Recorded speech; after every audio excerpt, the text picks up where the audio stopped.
गुप्त काल का जो फर्स्ट पार्ट था, जहाँ से वो समाप्त हुआ उसके आगे से हम कंटिन्यू करते हैं। चलिए हम देखेंगे गुप्तकालीन अभिलेखों में वर्णित अधिकारी।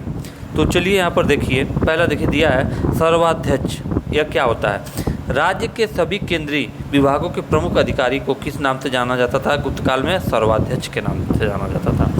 बात करें प्रतिहार एवं महाप्रतिहार की, तो सम्राट से मिलने की इच्छा रखने वालों को आज्ञा पत्र देना इनका मुख्य कार्य था। ठीक है, कोई व्यक्ति है जो सम्राट से मिलना चाहता है, राजा से मिलना चाहता है, तो उनको आज्ञा पत्र देना इनका कार्य होता था। किसका? प्रतिहार एवं महाप्रतिहार का। प्रतिहार अंतःपुर का रक्षक एवं महाप्रतिहार राजमहल के रक्षकों का मुखिया होता था। ठीक है। बात करें कुमारामात्य। कुमारामात्य क्या होता था? पदाधिकारियों का सर्वश्रेष्ठ वर्ग, इन्हें उच्च से उच्च पद पर नियुक्त किया जाता था। महासेनापति, सेना का जो सर्वोच्च अधिकारी था, गुप्त काल में उसको महासेनापति बोलते थे। रण भांडागारिक क्या होता था? सैन्य आवश्यकताओं की पूर्ति करने वाला अधिकारी। महाबलाधिकृत, यह जो होता था वह आपका सैनिक अधिकारी होता था। दंडपाशिक, पुलिस विभाग का प्रधान होता था। देखिएगा, यह एग्जाम में आया हुआ क्वेश्चन है, दंडपाशिक। ठीक है, पुलिस विभाग का प्रधान होता है। इस विभाग के साधारण कर्मचारी चाट भाट कहलाते थे। चलिए आगे हम देखते हैं महादंडनायक। तो महादंडनायक क्या होता था? युद्ध एवं न्याय विभाग का कार्य देखने वाला। महासंधि विग्रहिक, यह होता था युद्ध, शांति या वैदेशिक नीति का प्रधान। विनय स्थिति स्थापक, यानी शांति व्यवस्था का जो प्रधान होता था उसको विनय स्थिति स्थापक बोला जाता था। महाभंडाराधिकृत जो होता था वो राजकीय कोष का प्रधान होता था। महाअक्षपटलिक जो होता था अभिलेख विभाग का प्रधान होता था। सर्वाध्यक्ष की बात करें तो केंद्रीय सचिवालय का प्रधान होता था। ध्रुवाधिकरण की बात करें तो कर वसूलने वाले विभाग का प्रधान होता था।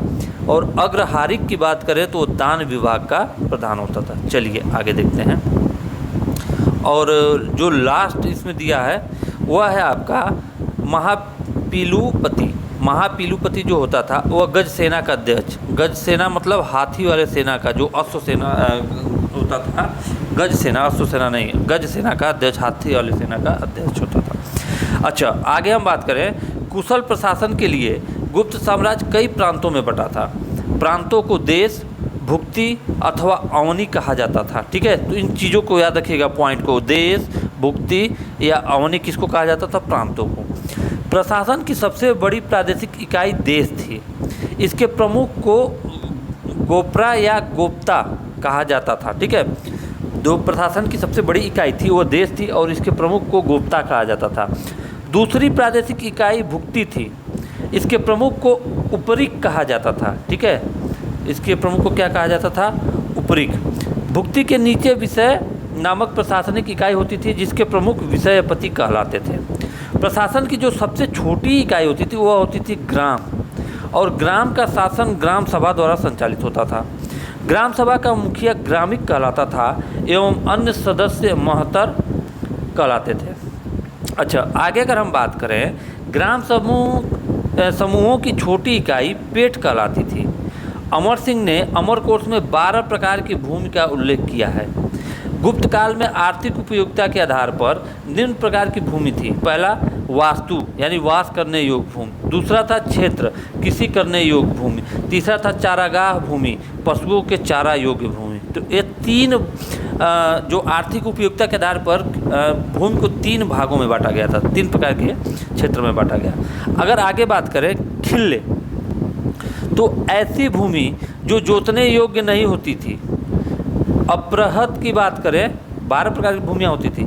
ऐसी भूमि जो जंगली होती थी, संभवतः गुप्त काल में भू राजस्व कुल उत्पादन का 1/4 से 1/6 भाग तक होता था। अच्छा, आगे हम बात करें गुप्त काल में सिंचाई के लिए रहट या घंटी यंत्र का प्रयोग होता था। श्रेणी के प्रधान को ज्येष्ठक कहा जाता था। गुप्त काल में उज्जैन सर्वाधिक महत्वपूर्ण व्यापारिक केंद्र था। गुप्त शासकों ने सर्वाधिक स्वर्ण मुद्राएं जारी की। इनकी स्वर्ण मुद्राओं को अभिलेखों में दिनार कहा गया है। ठीक है, इनकी गुप्त काल के द्वारा जो स्वर्ण मुद्राएं जारी की, जो गुप्त काल में स्वर्ण मुद्राएं जारी हुई थी या जारी की गई थी गुप्तों के द्वारा, उनको अभिलेखों में दिनार कहा गया है। कायस्थों का सर्वप्रथम वर्णन इस काल में, अगर हम बात करें यहाँ से, ठीक है, कायस्थों का सर्वप्रथम वर्णन इस काल के याज्ञवल्क्य स्मृति में मिलता है। पृथक जात के रूप में कायस्थों का सर्वप्रथम वर्णन ओसनम स्मृति में मिलता है। विंध्य के जंगलों में इस काल में निवास करने वाले सबर जात के लोग अपने देवताओं को मनुष्य का मांस चढ़ाते थे। सर्वप्रथम किसी के सती होने का प्रमाण जो था वो 510 ईस्वी के भानुगुप्त के एरड़ अभिलेख से मिलता है, जिसमें किसी भोजराज या गोपराज सेनापति था की मृत्यु पर उसकी पत्नी के सती होने का उल्लेख है। गुप्त काल में वेश्यावृत्ति करने वाली महिलाओं को गणिका कहा जाता था, वह वेश्या को कुटन्नी कहा जाता था, ठीक है। और वृद्ध, इसको हम कहेंगे वृद्ध, जो बूढ़ी वेश्याएँ थी उनको कुटन्नी कहा जाता था। आगे बात करें, गुप्त सम्राट वैष्णव धर्म के अनुयायी थे, लेकिन उन्होंने अन्य धर्मों के प्रति भी सहिष्णुता की नीति अपनाई। गुप्त काल में वैष्णव धर्म का सबसे महत्वपूर्ण अवशेष देवगढ़, झांसी, उत्तर प्रदेश का दशावतार मंदिर है। चलिए अब यहाँ देखेंगे इम्पोर्टेंट, जो इसको करिएगा इम्पोर्टेंट क्यों? क्योंकि गुप्तकालीन में निर्मित प्रसिद्ध मंदिरों के ऊपर क्वेश्चंस आते हैं एग्जाम में। चलिए आगे देखते हैं। यहाँ पे हम देखेंगे विष्णु मंदिर। तो जो ये विष्णु मंदिर था यह कहाँ पे था? तिगवा, जो जबलपुर मध्य प्रदेश में है।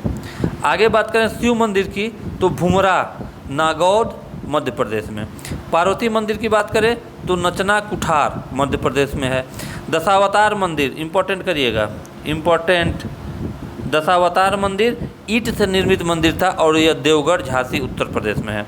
शिव मंदिर की बात करें तो खो, नागौद मध्य प्रदेश में।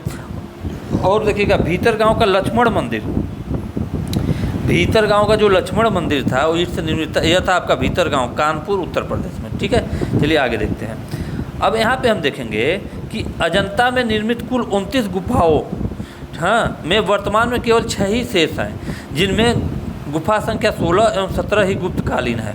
इसमें गुफा संख्या 16 में उत्कीर्ण, देखिए गुफा संख्या 16 में क्या उत्कीर्ण है? मरणासन राजकुमारी का चित्र प्रशंसनीय है। समझ गए ना, क्या है? मरणासन राजकुमारी का चित्र प्रशंसनीय है। आगे बात करते हैं। गुफा संख्या 17 के चित्र को चित्रशाला कहा गया है। इस चित्रशाला में बुद्ध के जन्म, जीवन, महाभिनिष्क्रमण एवं महापरिनिर्वाण की घटनाओं से संबंधित चित्र उकेरे गए हैं, ठीक है। किसमें? गुफा संख्या 17 में।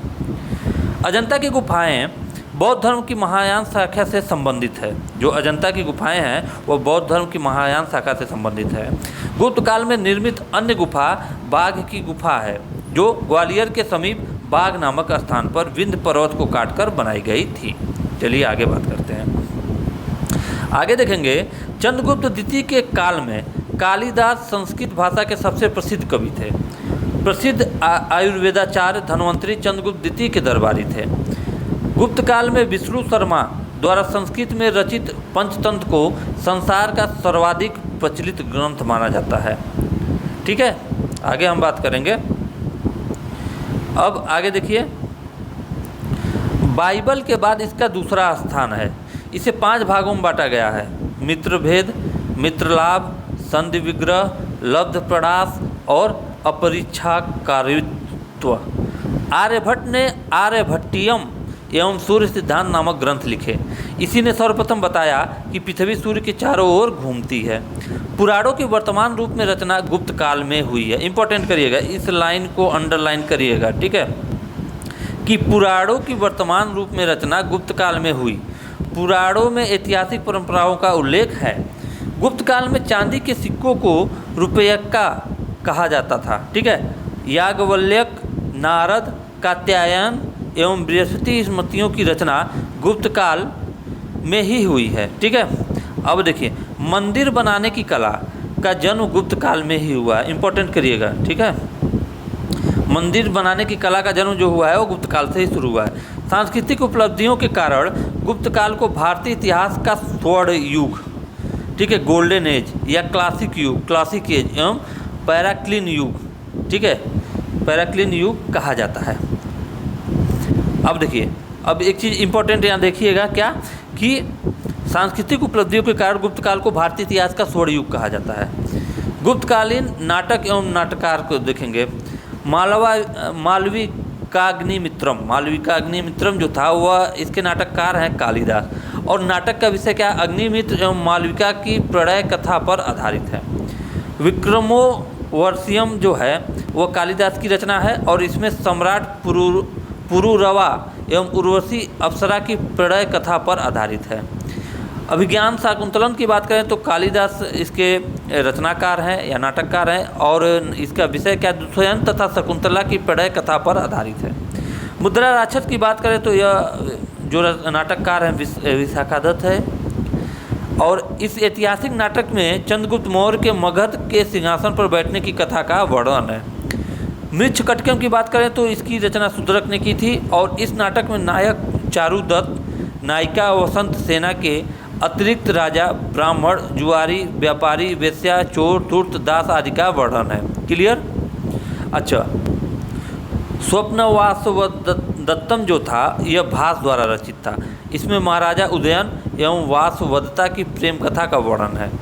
प्रातियोंगधराणायम जो है यह भास द्वारा रचित है, और इसमें महाराज उदयन किस तरह योगंधरायण की सहायता से वासवदत्ता को उज्जैनी से लेकर भागता है का वर्णन है। चारुदत्तम की बात करें तो यह भी भास की रचना है, और इस नाटक का नायक चारुदत्त मूलतः भास की कल्पना है। क्लियर। गुप्तकालीन तकनीकी ग्रंथ देखेंगे हम लोग। चंद्रगोभिन, यह क्या है, चंद्र व्याकरण रचना का नाम है। अच्छा, अमर सिंह ने क्या लिखा था, अमर कोश, संस्कृत का प्रमाणिक कोश, ठीक है। कामंदक की बात करें, कामंदक ने क्या लिखा था, नीति सार, जो कौटिल्य के अर्थशास्त्र से क्या था, प्रभावित था। और वात्स्यायन की बात करें तो इन्होंने लिखा था कामसूत्र। चलिए, तो आज का क्लास यहीं समाप्त होता है, फिर मिलेंगे अगले वीडियो में संगम काल के साथ। तब तक के लिए जय हिंद, जय भारत।